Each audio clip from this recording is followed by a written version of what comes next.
Hi, today is May 2nd, 2024, and here are my poems for the day. The first one is poem number 679 for the year, Bad Brains.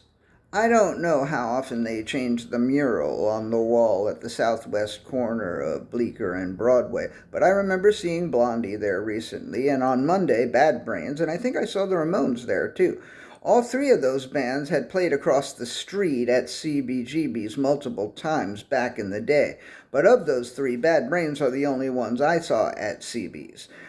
Those shows were stupendous. Bad Brains were stupendous. Maybe they still are. I haven't seen them in like 40 years, unless a mural on Bleecker counts as seeing them, which it doesn't.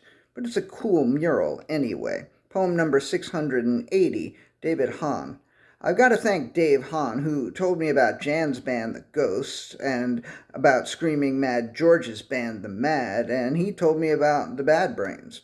Confident, funny, full of life, entrepreneurial, extremely smart, and one of the first heroin addicts I ever knew. David died of AIDS in the fairly early days of it from sharing needles, because that's something that could happen to you in the 80s, and that's what happened to him.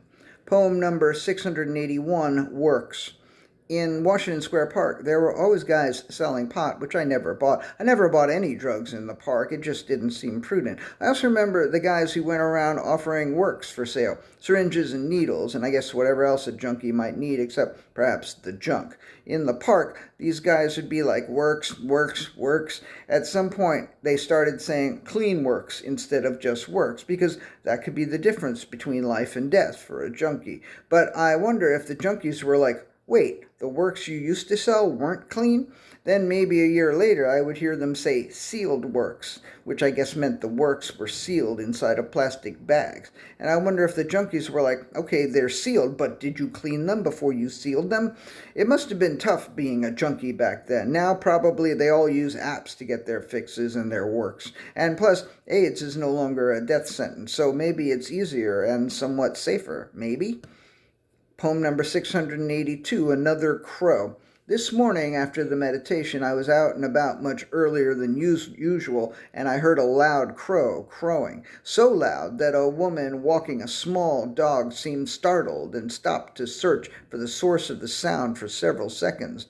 As I passed her, I said, "That's a loud one." She laughed, said, "Yeah," and walked on. I stopped, took out my phone, and located the crow, who might have been as big as that woman's dog, but who also perhaps didn't want to be photographed and flew off so quickly that I only got one picture. The crow looks headless in my picture, and I'm not going to post it since I posted a picture of another crow just yesterday. Although now I wish I'd gotten a headless picture of that crow in the graveyard yesterday. That would have been something.